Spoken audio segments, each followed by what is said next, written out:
Okay, this is episode 32 of Consent Dojo, and it is still going mighty strong and getting some really awesome guests as we continue to build our consent muscles. Ha. Um, so today we have, we're going corporate. We're going into the business realm because we've been talking about self-consent. We've been talking about, well, walking across the street. We've been talking about consent with technology, all sorts of different consent. Today, we're going to be talking about consent and the tech corporation life. And I want to introduce to you the CEO of Bloom Community App, where I am also a member of Noa. And introduce yourself. Tell us a bit about you. And thank you. It's so interesting, right? Because I think when I work in the Bloom community sphere and environment, I am the corporate person. But then when I go to my business school friends or my friends from Lyft or Square, I am that like edgy alternative person. So it's amazing how identities are in relations to the people that you talk to. And but thank you for having me. I kind of feel like I hold both of these worlds together. I have a very corporate life world history. I have an MBA from Berkeley. I went to Square and Lyft and Adobe and worked in some of like the really big corporations. I have two kids and a partner. And then I have an additional life, which is like my passion, right? About building community. And I've always been able to like hide the counterculture side of me, right? Like being non-monogamous, being kinky. I always presented normal in quotes. And yeah, I know normal, but really where I found so much of my identity and my mission and my value was in building community. So I started hosting parties and hosting circles and mentoring people about their non-monogamous journey. And I've really found a lot of value there and impact. So today I'm able to combine the two of them together because I'm a CEO of a tech company, but what the tech company does is helps people find community and helps people belong in counterculture communities. Mm. Uh, so specific to the Bloom app. Yeah. I think Bloom is a great exploration. By the way, I didn't know you went to my alma mater. I went to Berkeley too. Ah, go Bears. Yeah, go Bears, right? Um, the blue and gold. So Bloom is not just another dating app. I mean, if it were just another dating app, I wouldn't be on it, okay? Because um, it is a social experiment. However, how do you explain it to people who haven't a clue as to what it is? Yeah, well, first of all, thank you for naming that it would be just a dating app. You wouldn't be there because dating apps suck, right? But let's be honest. Like, I think Yeah. I'm writing this article now about how dating apps are the new online gambling, right? Because you have this experience of like winning all the time when you get matches, but there is really like you actually never cash out. So you are kind of like stuck in this dopamine loop that never actually gets you where you want. There was a New York Times article on uh, the decade of essentially psychological harm. Oh, wow. I'm Yeah. going to put it down. But yeah, so I think for us, one of the biggest beliefs that Luna Ray is the founder of Bloom. I just stepped in as a CEO 6 months ago, but she had this insight that the best way to find people is through shared, meaningful experiences. So if you're like, oh, that's what church used to be, right? For people, like I'm going to go to church and I have people that we understand the behaviors and we believe in the same things and I can see you show up. I can see you like drive your grandma to church, and I'm like, oh, you're really like great person. And now I'm more open to dating you or to going on a walk with you. And I think that's really what Bloom believes in, right? Like, how do we create more experiences that people can engage in a lower risk, lower expectation way, and then kind of discover people and discover connections.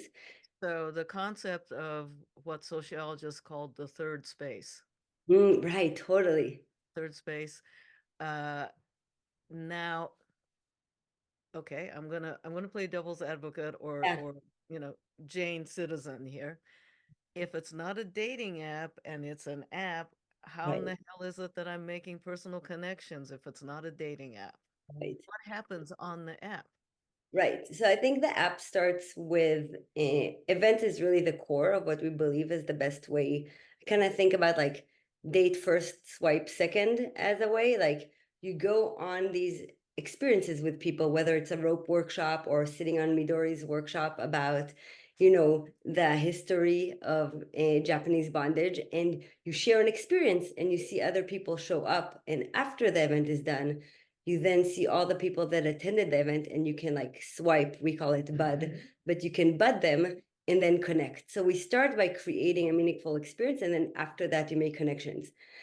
But I think what you brought up is really interesting, which is like when I talk to members, many of them don't say that they found their one and only or their significant others. They talk to me about finding their, the person that they go on dog walks with, or the person that helps them navigate their jealousy to their partner. So I think what I'm seeing is that people come for the significant others, but what they actually find at the end is community and people and a friend. And that's pretty significant in my opinion. It is harder, and it's actually been found that it is harder to make friends in our adulthood. Yeah. And yeah, creating that third space. All right, but this is a place where this is a platform where there's talk of sex and relationship and all of those things that can lean into the creepy. Yeah. So let's Yeah. corporation, platform, social platform, Yeah. and consent. Right. So there's like multiple levels of, I will say I am like a CEO. I hold power over people, right? I have employees, I have partners, I have vendors. So there's like a whole consent that is just in the corporate realm, right? There's like, how do you engage with people that report to you in a consensual way? But managing a company that you allow people to engage with each other creates like a whole nother level of consent that you're now managing at a platform level. Like, how do we decide what is okay to say? How do we decide who should be on the platform and who shouldn't, and what even responsibilities do we give people around like their own data or their own visibility? And I think it's really interesting to bring up this concept of like safe space versus brave space. Ah, yes. So Now, I think, I have yeah, heard of it, but if you could break it out for yeah. our viewers. And it's interesting because safety has become like this word that we're like, we have to make sure that our companies are safe, we have to make sure that our social media is safe, and there is this focus on like safety, and safety is really about making sure that no one is harmed, right? Like everyone feels accepted, everyone feels like they belong, no one is harmed. And inherently in that is like reducing risk, like anything that pushes against people's well-being or feelings is actually against safe spaces. And that is some of the tension, right? And so there has been created a new term called brave space, which brave space is the idea that we lean into, right, safely, but we lean into the edges of what's comfortable, and we lean into hard conversations, and we understand that hard things will come up, right? So if you think about people that engage in anything that is a little bit, engaging with other people, right? Like speaking up that something doesn't feel good, right? And we want to create the safety for people to be brave to both try stuff, but brave to also speak up when things don't go well, and then brave to repair. So I really believe that we as a company should really understand that and speak pretty openly that we can't create safety for people. Like you are taking risks, like we're doing the best that we can to make sure that you will be in a container that is, that there's consequences, that there's agreements, that we follow what we say we will in integrity. But you are taking a risk, right? Like if you're on the platform and your face is there and you're saying that you're not monogamous, people might see you and people might judge you, and you are taking a risk. So the more we talk about risk awareness and taking calculated risk and move away from we promise that you're safe, I think the better we are at actually reflecting to people what their engagement can entail, and giving them the autonomy and agency to make decisions for themselves. Now, we've got some applause in the guest room over here, Nice. the chat room of safe space versus brave space, and somebody said, "Hey, that's nice." Um, I come out of the early '90s sex positive movement before it was really called that, and we were doing a language shift of safer sex from Right. right? Safer sex. And the acknowledgement that life, most, look, ask an insurance actuarial and they'll tell you where most of the injuries happen around the house and right outside the house, right? So, brave space versus safe space. And I think a lot of times corporations use buzzwords: safe, diversity, inclusive. And you're wearing two hats: the one that is internal to the corporation, as well as the the part of the team that thinks about creating community for outside. There's the outside and then there's the inside. Which shall we talk about first? Ah, um, well, I think you really, I think there's like the inside of the company, which is really interesting because you brought it up, right? You brought up like how companies use diversity, inclusion, how they talk about safety, and right. And I think part of it is like it's what you can get away with when you're, a small community of people who play with rope is completely different than what you can go away with when you're like Adobe, right? So there's like this level of risk tolerance that is very, very low when you're in a corporation. There's also the idea of power systems, right? Like I I how much objective versus subjective knowledge can I use now to decide on stuff? So it comes up, the companies just like become as process oriented as possible, and and then they take the least amount of risk available. And then there's like the skill and knowledge base, right? Like how many people who become CEO of really large companies or director, like how many of them engage in consent conversations, and how many of them have gone beyond the no means no basic, right? So I think there's all, and how many of them want to, right? I think the biggest thing is like, I remember I had a C-level executive that I would tell her, oh, my employee is really worried about, she has imposter syndrome and she's worried that you won't appreciate her. She was like, why do I have to like deal with all this like emotional BS, right? And I think so many leaders believe in that, and that makes people go down the path of like the least amount of risk because I don't know how to deal with it and I don't want to deal with it. And that's why corporations seem so, I don't know, so inhumane, so actually not welcoming any conflict at all.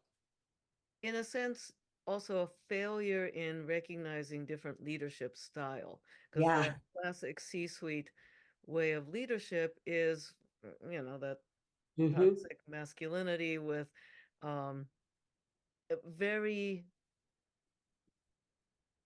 turn of last century Yeah. industrialization, as well as Marshall style leadership, suck it up and go forward. And collaborative leadership takes a lot more of soft skills. Right. So I think in the long run, it has, well, I suppose it depends on the goal. If it's break things and make money, you know who Right. I'm talking about, uh, break them fast and make oodles of money. If that's the goal, then you step over people and you don't care.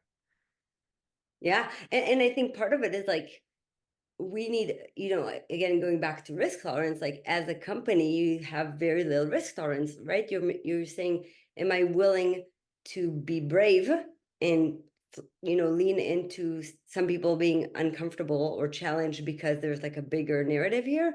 Or let's just take the safe road because we want to protect the company, right? In some way.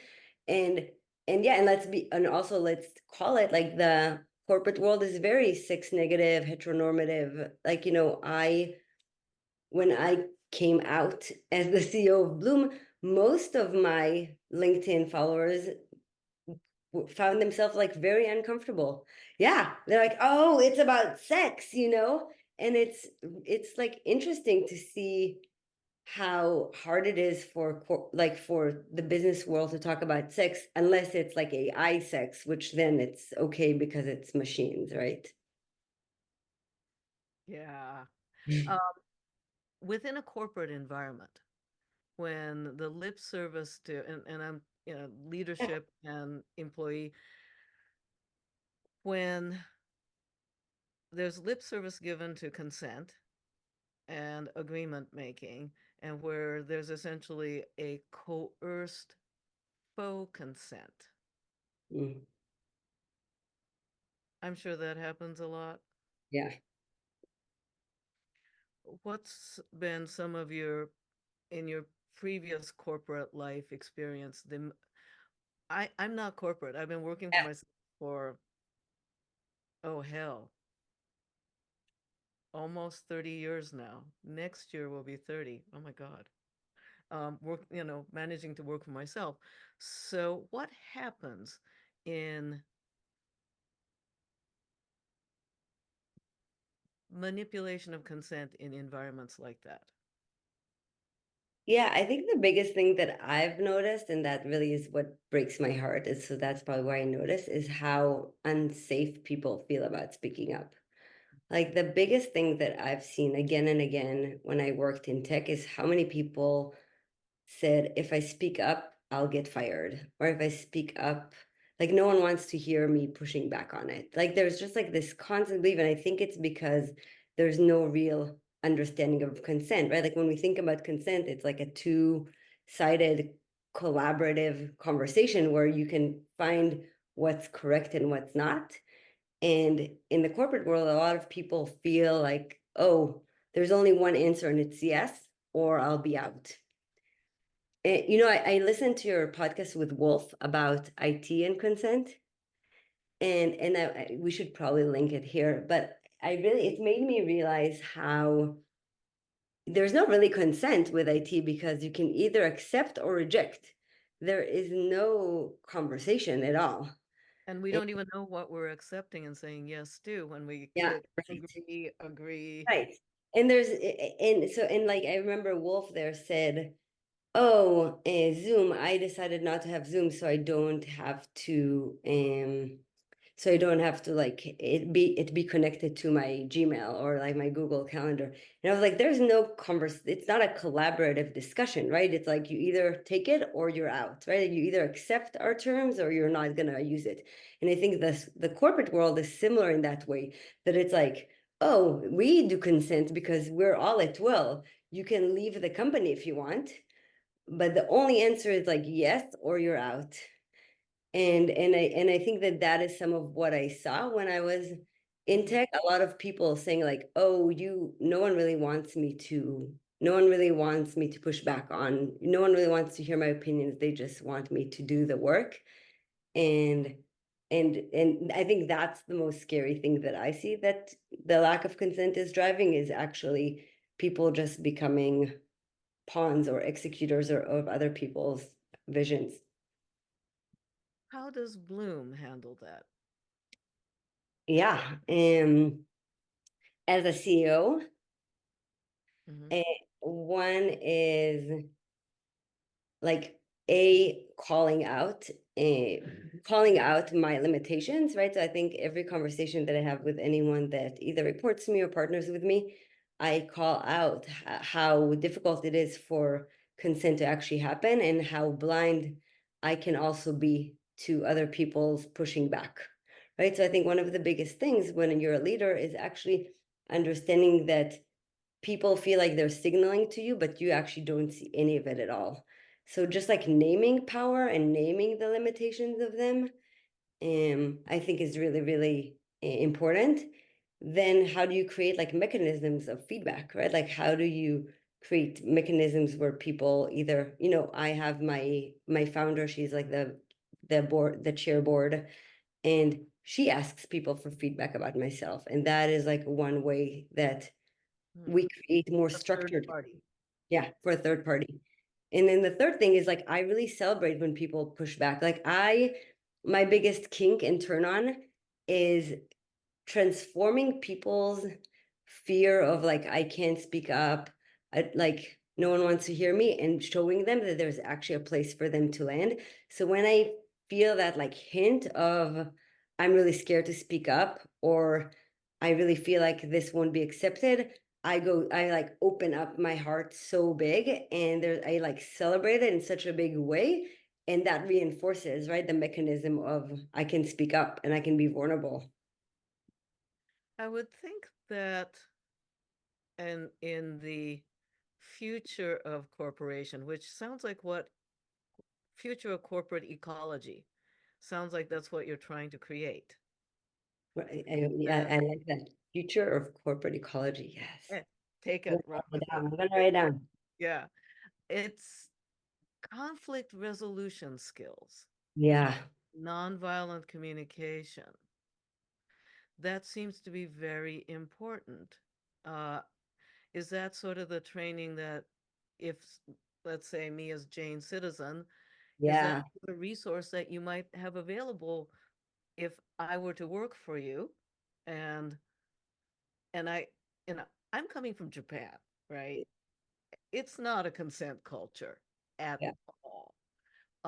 And on top of that, uh, she, her, socialized female, I am not in a body that has been encouraged to make agreements or to learn about nonviolent communication or conflict resolution skill. It would be easy for, oh my God, it's a boss asking me to do the thing and stay over and work late because, and this was a conversation I had with a friend of mine who works in IT.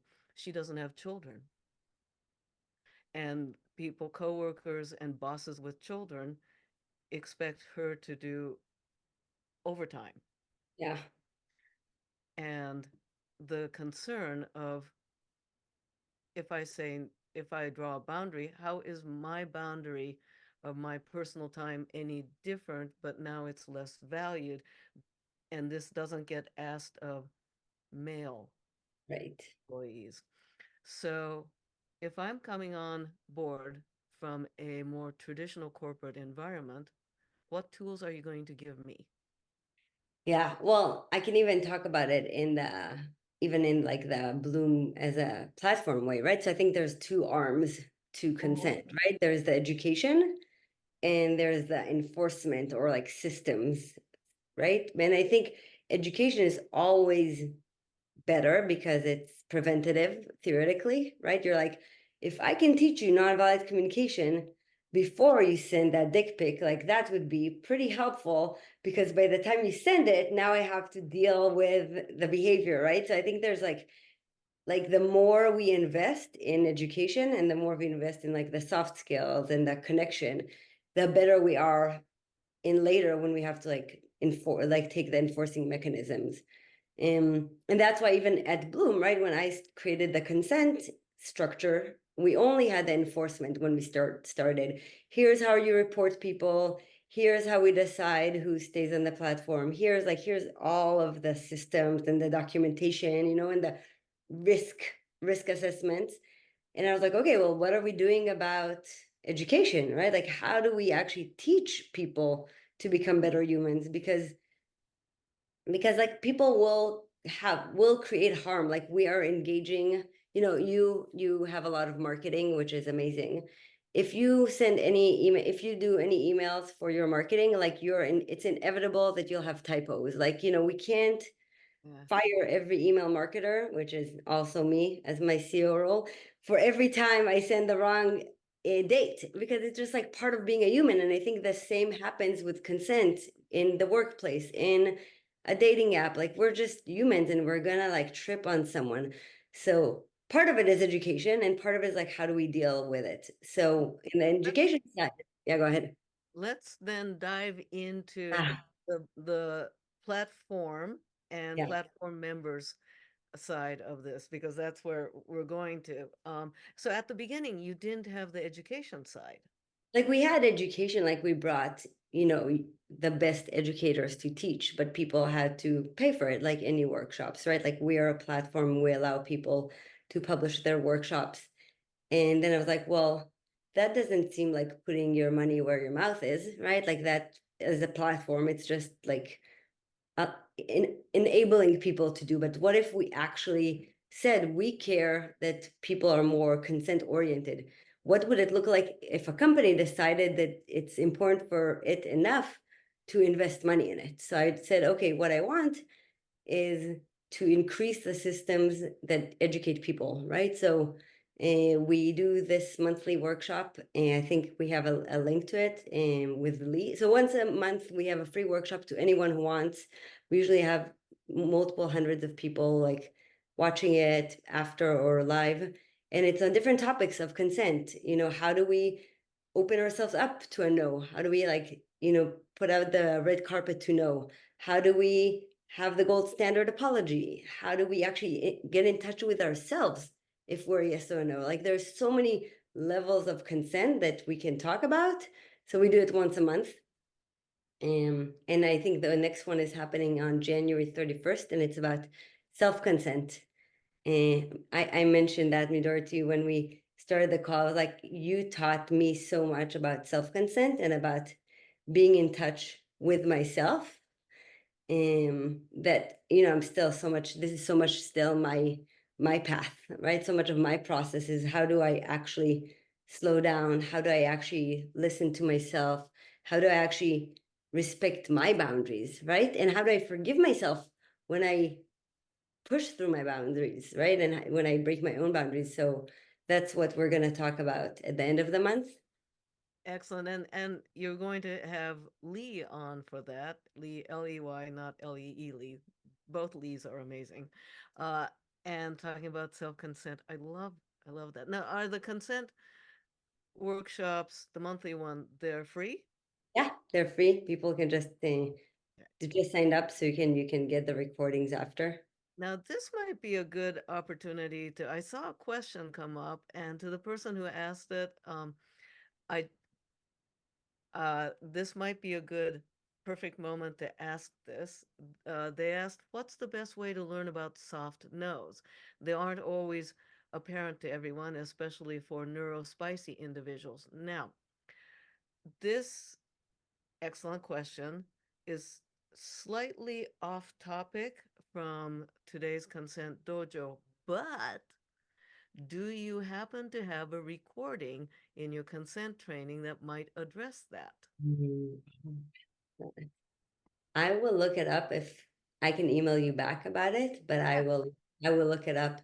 I think there's so much. I was just talking to William Winters, who is the founder of Bonobo Network, which is a big sex positive community. And William was talking about how we do so much work with the people who are initiating, right? Initiating the request to do something or doing, right? Like on the consent, we like people that are doing. But really, we don't have a lot of content for the people receiving the requests and receiving the energy. And I think there's so much that in terms of empowerment, that we can do to help people figure out that those like soft no's or yeah. I Mm. think for me, I can talk about it myself because it's so hard. I still engage in so many things that I am like half a no in my head, or I'm even like, I don't know if I like it even during, and I still have such a hard time speaking it. And so much of the work is both like giving skills to saying no, but then how do we repair after? How do we repair with ourselves? How do we repair with the partners? How can we stay in connection? Because it's not just about the consent violation or I liked it or not. It's about the how do we stay in connection around what happened in this engagement. There's a question of in terms of the workshop, the consent free consent workshop that you offer. Are previous monthly workshops available to view as a recording? Yeah, we don't. So I would love to do that. Misha Byrak, who did from evolve.men, he's really become like the person that does a lot of restorative justice work, which we should talk about. But he doesn't think that people will watch the recording. So he and I are working on free, kind of shorter consent workshops. So instead of like the hour long, how do we create like 15 minutes, like skill based? So coming to you.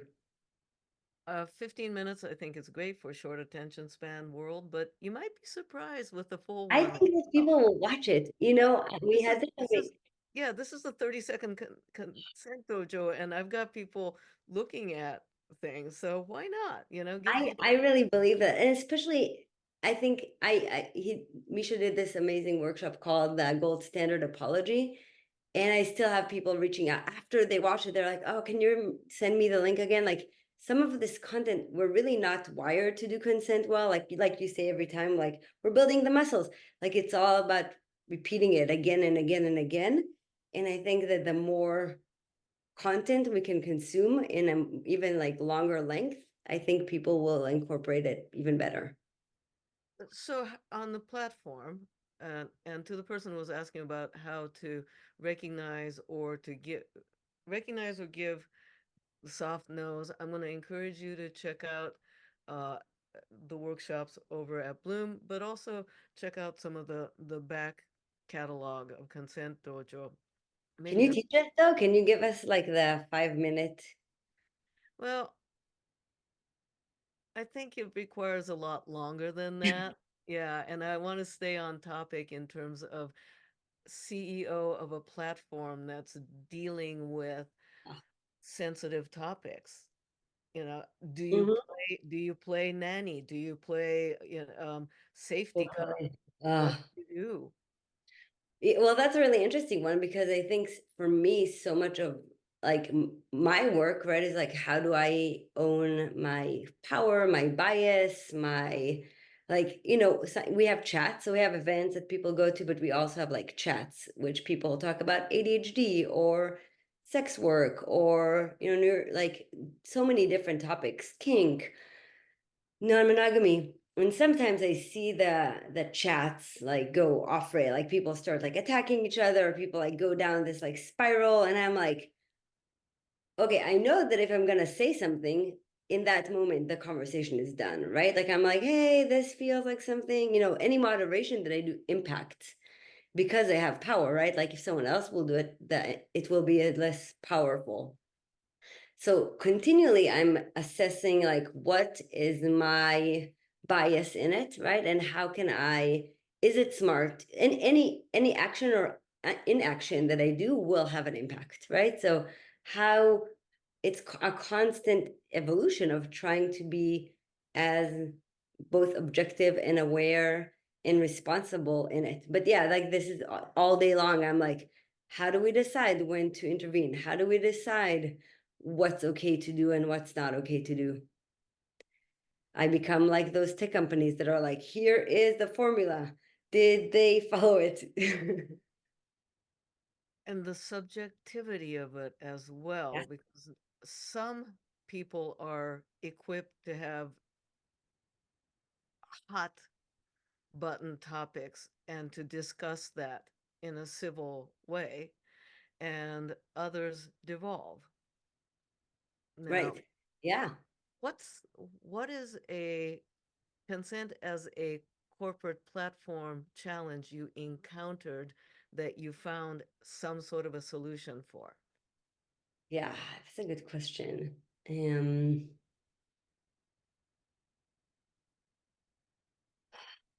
yeah, let me. So I think part of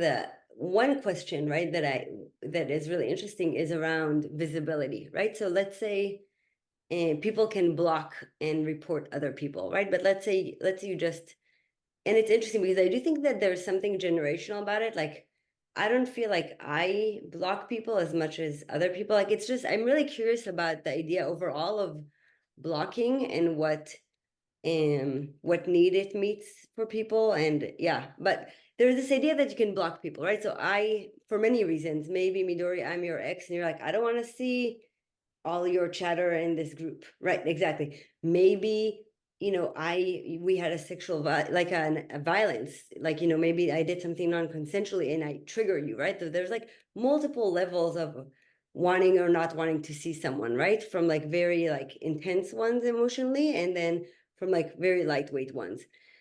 And we are needing to decide, like, do people who block each other, let's say you blocked me, are you gonna see me on the event list, right? Like, let's say you're like, oh, I'm gonna go to this poly happy hour, then I'm going there too. Should your blocking me allow you to see my profile or not see my profile? Because on one hand, if you see, now you have informed consent to go to that place. Like you're more informed. You can decide if you want to go to the event or not.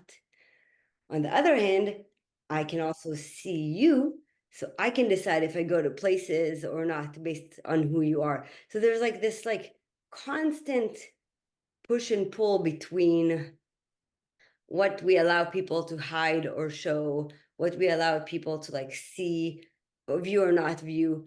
And I believe like how I solved it the most is like as much information as possible, right? So now if you report someone, like we highlight that person really aggressively on the RSVP list, telling you, hey, this person is going. By the way, they can see that you're going, right? Because I believe that the more information you have, the more you can take your own risk. If I hide, again, we come back to this idea of if you believe that this is a safe space, but actually you have some level of risk associated, we are not actually giving you, enabling you to make the decision properly. And we're just pretending that it's safe, but actually there is more risk than you know of. And the certain forms of blocking may simply be sticking my head in the sand. Right, totally. Okay. Well, yeah, totally. And it's part of it is like believing that the blocking actually blocks the person is the thing, right? Like you blocking someone from seeing you on Facebook doesn't mean that that person isn't still stalking you. It doesn't mean that person isn't still talking about you when you're not seeing it. Like I think there's something about, again, coming back to this like safe versus brave space. I think we want to believe that people can keep us safe and platform can keep it safe and governments can keep us safe. But the truth is like we are under a lot of risk all the time and danger. And like the more I think we acknowledge the sheer terror of that reality, I think we'll be better off. Yeah, I guess the blocking and I don't see anything until I show up at the party and then that person that I don't want to see is there and oh my God. And that's essentially doing la la la la la la la la la, right? Yeah. Or the I am going to this event and I see that they're there. Do I go or not go? And if I do go, I need to have emotional preparation, or maybe I'll choose to go with my best friend. Yeah, totally. So, Yeah. People say about I see people have strong feelings about reporting and blocking. yeah, sometimes I worry the blocking people will just provoke them. So sometimes I don't block people for that reason. Uh, and some react badly. Oh my God. It's so, I identify as a woman. It's so, and I don't know if this person does, but there's so much like managing of risk that we do. Like I am just acknowledging like the level of safety that people do. It doesn't matter what their gender is, but how I track everything and how I assess what my actions will do to the other person and how I behave to, make sure. Like it's just, yeah, just my heart breaks for thinking about it. And another says, I've had people create accounts just to harass me after I blocked them. The the sock puppet account, essentially. So this brings you back as a corporate leadership, but also somebody who is navigating the world as a sexual sentient entity, that the conflict of where to draw the line, the responsibility of creating a platform where, in theory, everyone's going to be nice, but that's just in theory. They are nice on Bloom, right? Aren't people so nice there? They are, But not, yeah, and but the app is and the platform is new. right, But exactly. a So it's small still thing, like the core of people. right? When a space, whether in person space or online space, is small, and there's a sense of personal accountability, that's going to be very different than when it grows.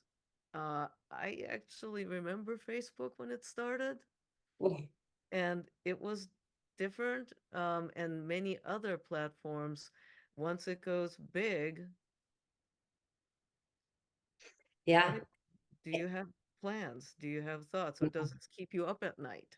It's interesting because I just came back. I was for New Year's, I was in LA and San Diego, and I did like a happy hour, and for as part of Bloom, I was like, I'm gonna come give me all your thoughts. I want to meet people.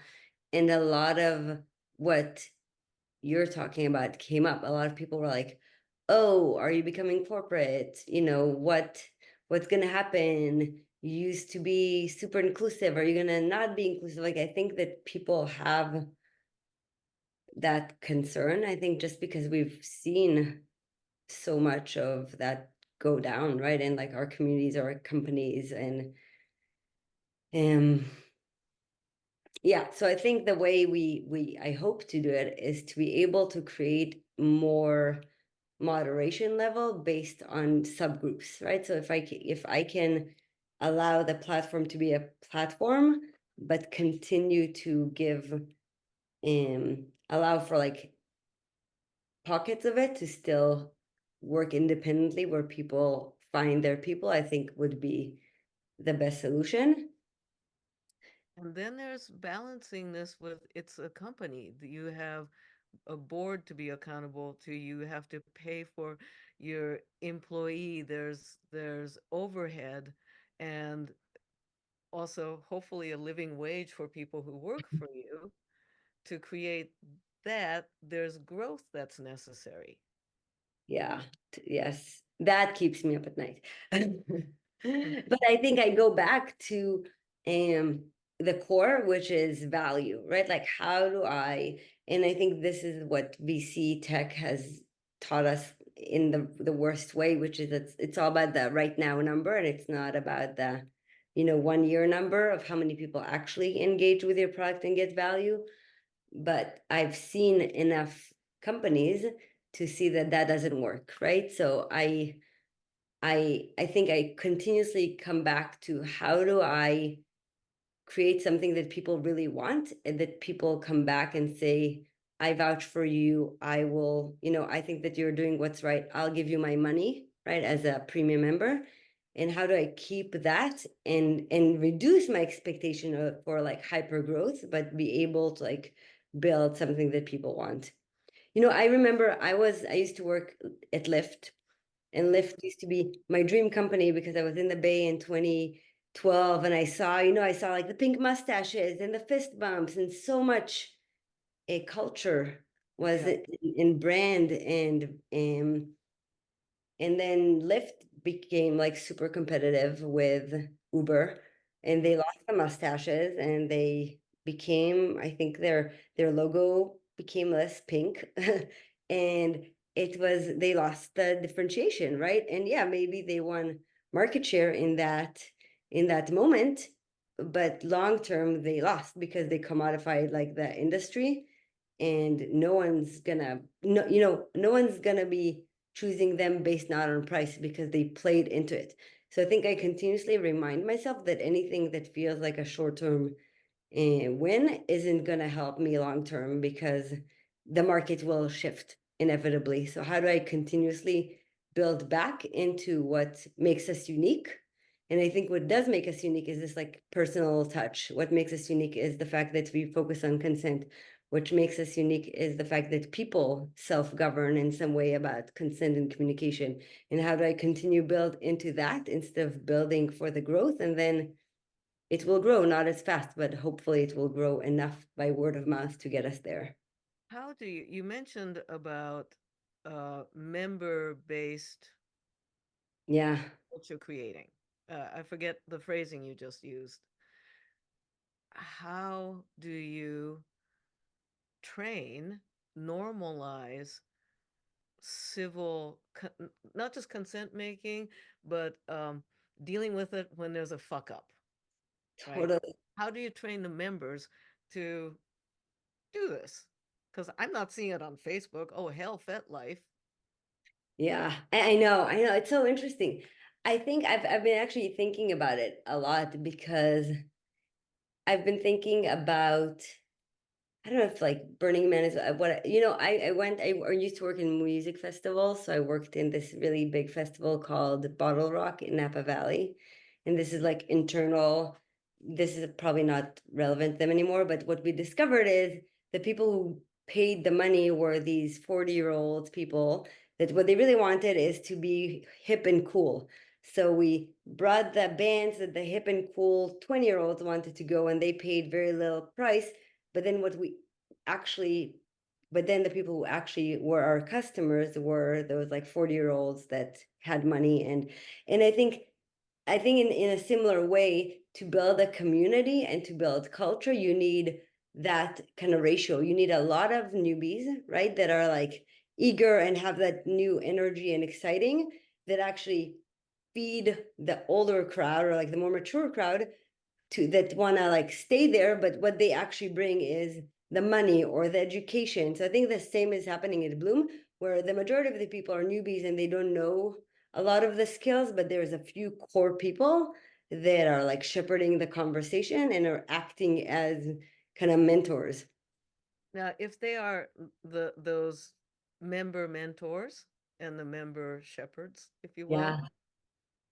and the ratio of it, and having having been around a while too, how do you keep these members from being burnt out? Yeah, You know, totally.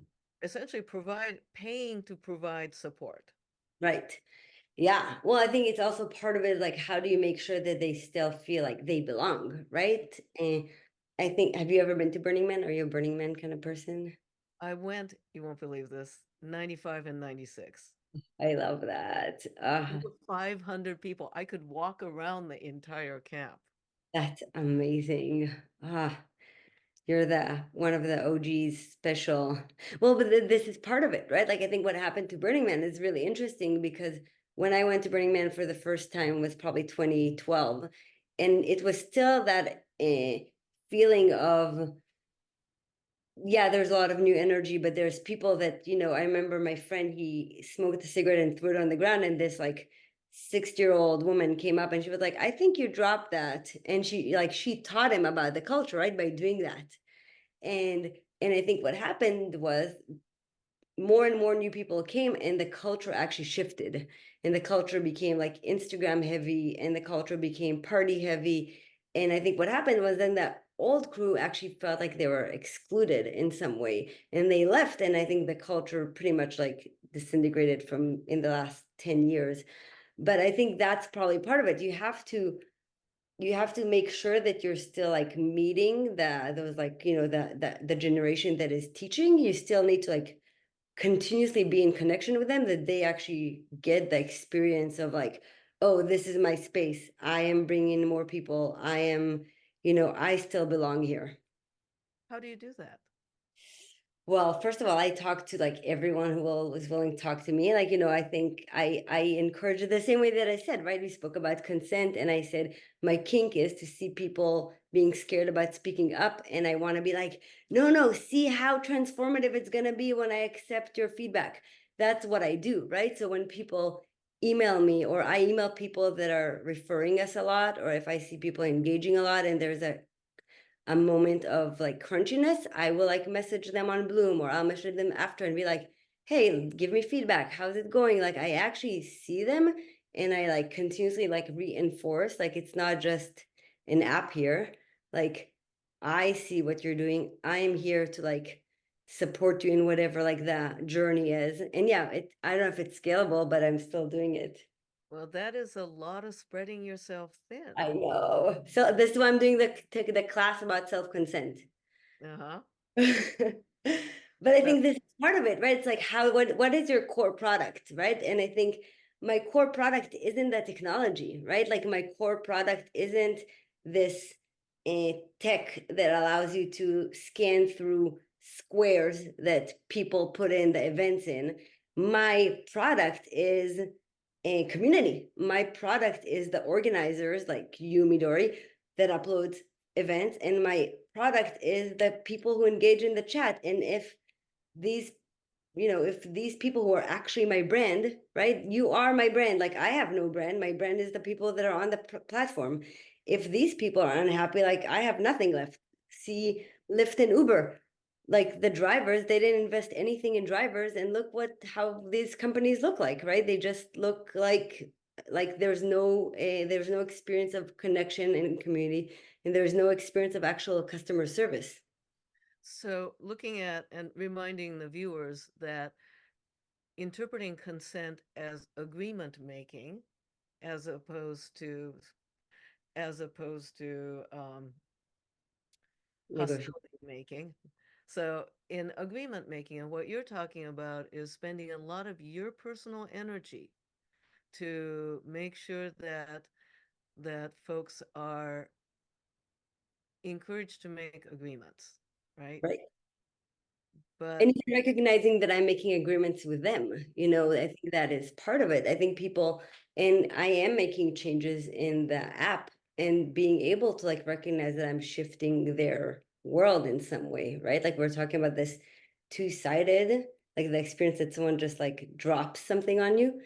I think part of it is even like recognizing like, oh, you are a part of, I am in a two-way community. I'm in a relationship with you, even though you can't change the app for me. But like, we have a relationship because you are the other person on the side of this product that I'm building. And just acknowledging it, I think, creates more of an experience of a collaboration than what most products are able to do. is there a channel for feedback? So let's say that I'm yeah, Jane Doe, longtime member. How do I tell you or the platform that, look, I've been babysitting this group and conversation, I'm getting burned out, or my attention is shifting to family responsibilities, or I don't like what I'm seeing in the changes in Bloom. How Right. would I how would I reach out to even make an agreement with you? And well, I have like a Bloom chat room that is called like what features do you want to see on Bloom, but it's mainly people just giving me constant feedback. Um, but also, I send like a weekly newsletter to all our members talking about what I see in the world of consent and communities. And I invite people to like email me back if they want. So that's part of the ways. But yeah, even again, kind of circling back into power. I can't bud or I can't match with every person on the platform and just be available. So yeah, it's really hard. It's a constant work of trying to like evaluate how much I am objective and how much work I can still do on seeing the things that are invisible, right? The people that don't speak up, I just don't see them, right? It's so hard. Now, um, I can tell from your enthusiasm, your ethics, your joy, that a lot of this culture making rests on your energy and your personal value. Mm, You are one human being. Excuse me. yeah, yeah, And as a business owner, yeah. I community know. owner,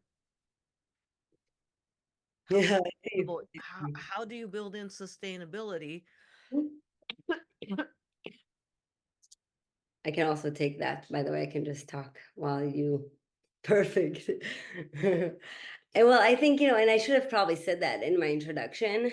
Like, I associate myself with like the groupie archetype. Like, I love the people that I love, and I love like educators, and I love community builders, and so much of what I'm even saying is like referencing other people that I follow that I really appreciate.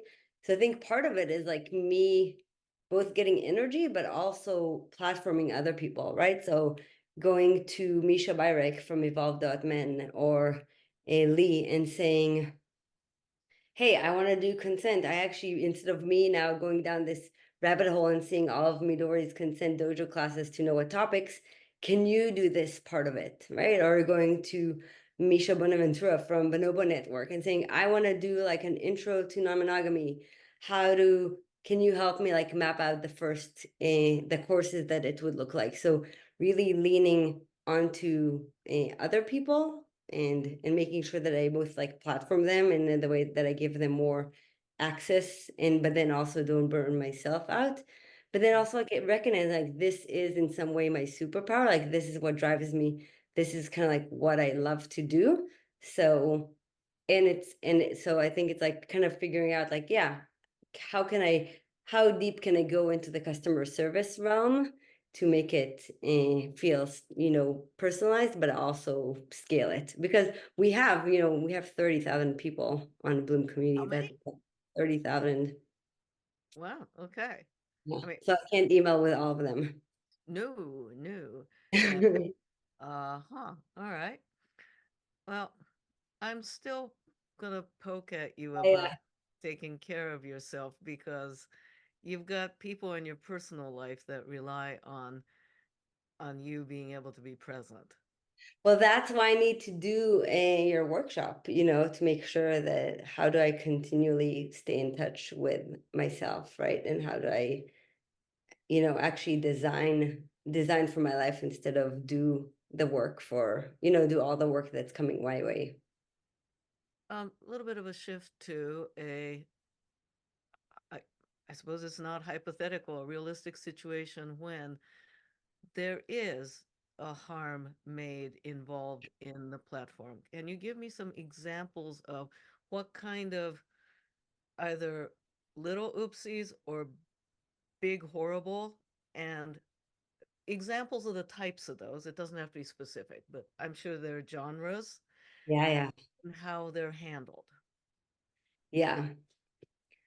Well, I think one that is like a very clear one is if there is, because I do think that there's different responsibilities or expectations from whether you are a community member just attending an event or a community organizer, right?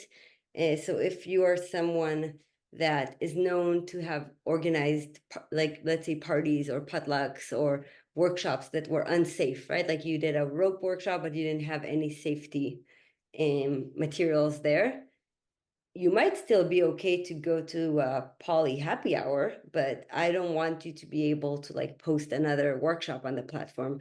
So there's like this different level and expectation around what power and maybe spotlight we're giving you when you're an organizer versus a member. So one example is I had a member that when they joined, a lot of people. So the best way I think to do consent and to do more of like the reporting and consequences is getting a lot of data, right? So if one person more data makes it more, makes you more confident, right? So there was someone that joined and I started getting one person that was like, oh, I know this person from events and they harmed many people, and I was like, okay, I understand. And I think this person currently is just RSVPing to events. I can't say that they're unsafe as a participant, right? But then this person started organizing events and posting picnics and posting parties. And suddenly, within like a day, I got 35 reports of this person, right? So suddenly you see like both a lot of data, right? A lot of more signal, but then you understand also the implications of the behavior, right? Like, okay, if this is someone that is unsafe and we are allowing them to reach more people for their events, like suddenly you have a bigger, there's more skin in it and there's more risk. So a lot of times what we do is we block this account. And one thing that I continuously have a hard time with is like, how do I currently I feel like I have, it's very like black or white. I either can be like, hey, a few people reported you. What, like, please notice what you're saying on the chats because some people were harmed. Like, so I can do like the warning, or I can be like, you're out. We've blocked you. But I feel like it's really hard for me to figure out like what other tools I can have to allow people like timeout. I know FetLife does timeout, and I don't know how I feel about it, but like, how do you create the space for people to learn, and how to create the space for people to actually come back and do stuff? Yeah, I would love to talk about restorative justice if you're open to it. Oh, totally. Go. Yeah. First, define what that Yeah, is. I mean, it's a new-ish thing in general population, general conversation. So if you could go over that, that yeah. is not necessarily say like, yeah, I think restorative justice in the media previously has been specifically associated with, say, South Africa. Mm, I don't know about that. Yeah, tell me. Oh, uh, in terms of Mandela's working with the various factions. Hmm. So, that's how it might come up in media, but how do you mean it? Yeah, I think, and again, I'm not a pro 100% in it, so I will say that with like my understanding is still developing on restorative justice. But the idea behind restorative justice is that they're beyond consequences. So our current system is like you did something bad, you have punishment, and many times the punishment is like you're outed of the community, you're outed from society. And the idea of restorative justice is, can we create a system that repairs and brings people back into society in a way that everyone feels good about and the person actually learned from it. And if people want to add more, I'm in the chat. I'm welcoming that as well. So does Bloom the site Yeah, do or organize restorative justice when there is harm? yeah. So I do think that I look up to a lot of communities like Bonobo Network in the Bay Area, which they really believe in restorative justice. And if someone, for example, harmed in one of their play parties, that person might go through like a multi-month program where they learn about how they harmed people and they do a lot of their personal work and there's repair that has been trying to make. And then maybe or maybe not people come back into the community, and these are like really long processes that happen. And when I joined Bloom, I was like talking about like restorative justice. Is there a way for us to do to actually think about it? Like, you harmed someone, what is required for you to come back? And I think there's so many challenges associated with this. Both like if you promise something like restorative justice, you have to be willing to actually invest in it. And I think where we are as a platform is not there yet, right? Like, we don't have enough resources of human people or time to like make sure that we actually go through a process and make a decision about whether or not people come back. And then I also want to make sure that I don't at all intertwine any like financial incentives with it, right? Like, I don't want to be like, oh, you hurt someone. If you do this course that cost $5,000, you can come back to the platform, because suddenly I have a motivation of taking people through these restorative justice processes. So I have like a document that shares like, if you harmed people, here's who you should maybe talk to, or here's a process that you should do. But I think until we as a platform are willing to actually manage and hold this experience, which is high involvement, we can't do it. Hmm. I've, in terms of restorative justice or the consent pod, the accountability pod, some of the things I've been hearing have been accountability pods not showing up Right. to for the person who's actually trying to show up. Right. And I think this is one of the big challenges, right? Like, people who care about consent and people who are community leaders, we stretch ourselves so thin, right? Because we care so deeply. And then we're like, oh yeah, I'll sit on this pod. And you're like, oh, but I actually can't meet an hour every week. And then how do we drop the people who are going through the process? So I definitely think that part of this is really being responsible with what you promise and making sure that if you can't show up for it, you don't start it. And then when is the process deemed over? Right. Totally. Right. Uh, Yeah. there's some references in here, and I'd like to read some of the comments. Now, have you also been working with the folks from Consent Academy? Yeah, I know. I met them. Great, lovely folks. All right, let's see. I have here um, a recommendation for David Cooley's work. restorative relationship.com, which I am not familiar with, and I've asked if they can tell us something about that. And another says, I think it only works when the people involved in the consent incidents are open to it. It's not possible when they aren't. It can't be forced upon people. I've heard of some situations where organizations try to do that with people, uh, and you have to have buy in from everyone involved. Another says, I was at an event where someone was harmed and they asked for restorative justice. It is a lot of work to hold a restorative circle. Another, right, let's see. Another writes, I'll just add that people that harm me, I'm unsure if I ever want to see them again, but I've been wondering if that's fair for me too. Okay. And uh, another says, yes, must be consensual to do the restorative justice process for sure. Another, I definitely know it wouldn't be up to me as a victim to create a whole curriculum for the person who harmed me. I see it as splitting work up to accountability team versus healing team, though. And in terms of David Cooley's work, person mentioned he co-authored Polywise. David's developed a process for repair. Okay. So a Yeah, lot of different I, lo- perspectives. I know, and this is part of it, right? Like when you're harmed or when you do harm, it's such an intense experience. Um, and it's so hard for us to both actually feel into it, go through the process, and actually, how do you even forgive? Yeah, it's so hard. I have two kids, 8 and 5, and I try and teach them every time they do something. They like, I didn't mean to. It wasn't on purpose, and I'm like, it doesn't matter. You should still apologize and restore. And like, I don't care. It's all about how you make repair, and they won't.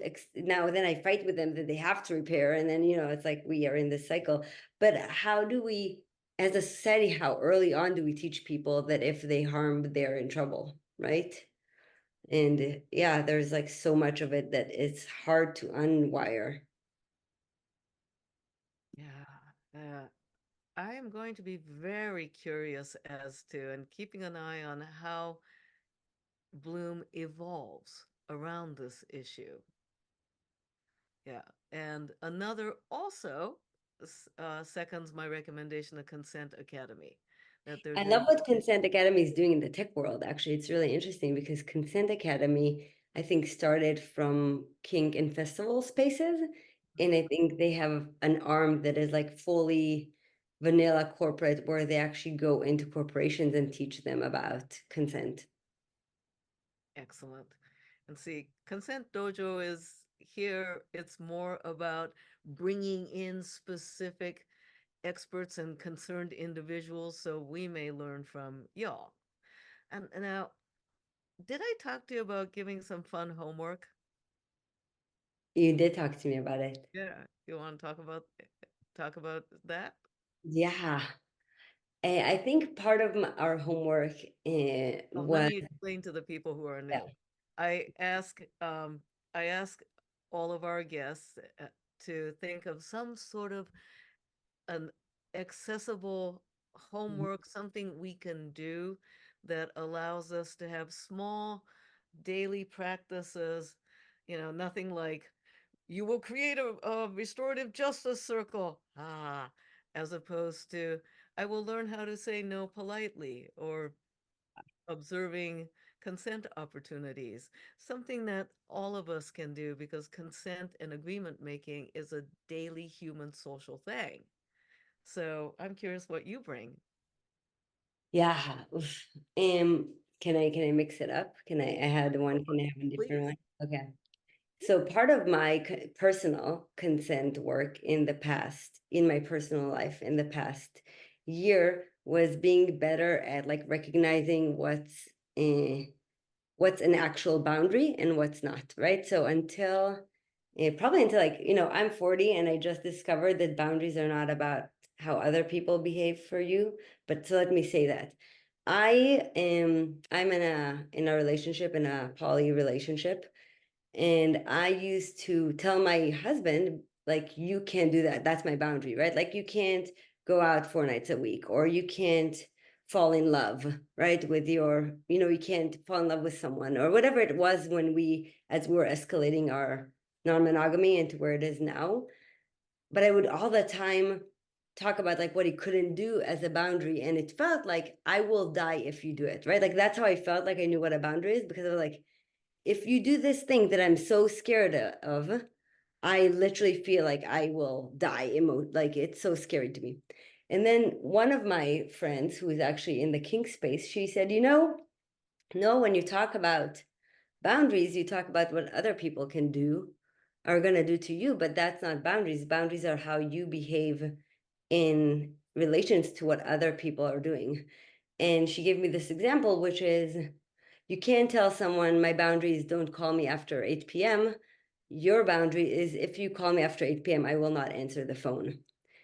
And that unlocked like a ton of autonomy for me, right? Because now I won't die if you do what you do. I have the power to make myself create safety for me. And that has like unlocked so much. So a lot of what I'm inviting people, right, is on like actually recognizing when you're engaging with people, and when there is a conversation about consenting or not consenting, or people wanting to do stuff or doing stuff that is hurtful for you, to try and recognize, like, are the boundaries that are being crossed me putting the responsibility on the other person's behaviors, and what can I do to like actually shift myself in relations to the action that is happening. Would you be able to give us some more examples? Yeah, totally.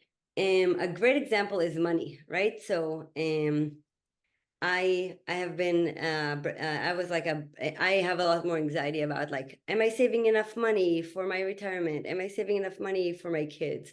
And that has created like a lot of tension with my partner. And I was like, I need you to make more money so we can save more money for our retirement, because I just like assumed that, you have to take care of this as well. And what I'm realizing right now is like, oh, I can just save for myself, right? Like we can agree that I'm not saving money for your retirement, but I'm saving the money for myself. And I can like take care of myself in it. So moving away from like, you need to do that to make me feel okay, to, oh, how can I shift my own world to take care of my need? Great. And another example, because I want more examples so people watching can Yeah, get how does totally. how does this apply to my life? You had an example earlier of hey babe, you can't go out 4 nights a week. Right. Okay, let's shift that. Right. So instead of, hey, baby, can't go out 4 nights a week, I can be like, hey, I will only babysit for 2 nights. And if you go out other nights, I'm gonna order a babysitter and we're gonna pay for it. Mhm. Right. So it's like like again, coming back into like my behaviors in response to that, versus like you have to address it in some specific way. Okay, Right. Or let's bring it back to the the the fear of what you were saying sounded like, the fear of loss, fear of abandonment, right? Of don't do this because I feel like I'm going to die, because I feel like I'm going to lose a thing. right. And babysitter's one thing, but how does the feeling get taken care of in that? Right. Well, it's part of my hypothesis is that the feeling is because of this like intertwinement of attachment that happens, right? Which is like, I need you, like you are the one that unlocks my well-being. You are the one that unlocks my sense of okayness. And I think that by creating, and I don't know if you talk about it a lot, but by actually owning your boundaries and not letting other people leak into you, you don't leak into others. So I think there's something about moving away from this codependency or intertwinedness of the attachments that actually helps address the need. Mm. Another writes, in terms of boundaries versus someone trying to control your behavior. Mhm. And then I've started to use the term, quote, boundary requests. I can make a request, but I can't tell someone what to do. And I suppose if you're going to tell someone what to do, as if that's part of the agreement, we have a fun DS scene. Yes, I know. I loved your post. We posted it on the Bloom account where you were talking about how the DS scenes are a mirror of like our life, right? And how we behave in life. So I think this is like another one, right? How can we like playfully Yeah. take human interactions and actually, bring play into it and play them out? Mhm. And more of the participants are posting some excellent lists and links. So gratitude to y'all. Okay. I have a plug for this course called The Neurobiology of Feeling Safe. And it's this psychologist that she has a really good, I'm going to post it wherever you tell me, but she has a really good podcast about boundaries and about consent and the all of these intertwinedness of like how we engage in them, that she really talks about how do you make your brain feel safe first and foremost. Hmm. And can you mention that name again, please? And we'll look Yeah, it up, yeah, put it in the various places. yeah. I'm gonna find it. Oh yeah, I found it. Here we go. I think this is I'm gonna put it, can I put it in the chat? Is that Please, okay? please, that'd be great. Okay, chat. Did it work? Here we go. Yep, it's showing up. Excellent. Thank you. And I think overall, like I would plug for like consent is just like the path to trust and to building connection, right? Like consent is like the core of what makes us believe in the other person and show up in relationship in a vulnerable way. So I think like all this work around consent is really with like the anchor and the goal of like deepening and with other humans. And the could you repeat the homework or did you have some another homework as well? I wasn't, Yeah. yeah. Also, my homework, the first one is like just continuously being in touch and recognizing when you put your boundaries on the other person. Like just being like, oh, right, my boundary here is about how other people behave. And like just noticing the amount of like power that you give people in it. And then my second one, which was my original homework, was really around like understanding the tension um like consent and permission, right? So the homework that I put down was, let's say you are hosting, I don't remember if it was like an event or party and a workshop, and as the photographer comes in, the person that you hired as a photographer, one of the participants comes in and tells you, oh, this photographer usually gets really drunk and really was really sexist to me in the past. Now this is like a sober workshop and this person is the photographer. And my question is like, how would you behave in that situation, right? Like, what do you kick this person out? Do you give them still the power to be on the team? I think all these are questions that are really interesting to just understand the nuance of being a person of power that is trying to create safety and what do we say, brave spaces. Now, I am looking for, you had a suggestion for a homework that I am trying to find.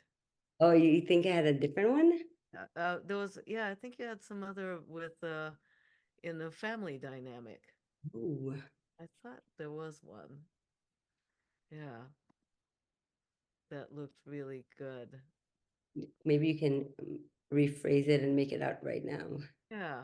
Um, in terms of, well, I'm always about at the basic level of consent homework is noticing, Yeah. not even doing anything yet, but noticing when we are making agreements, when we are not able to make agreements, when we are denying others an opportunity to make requests, to use somebody's language, requests or agreements, to notice that.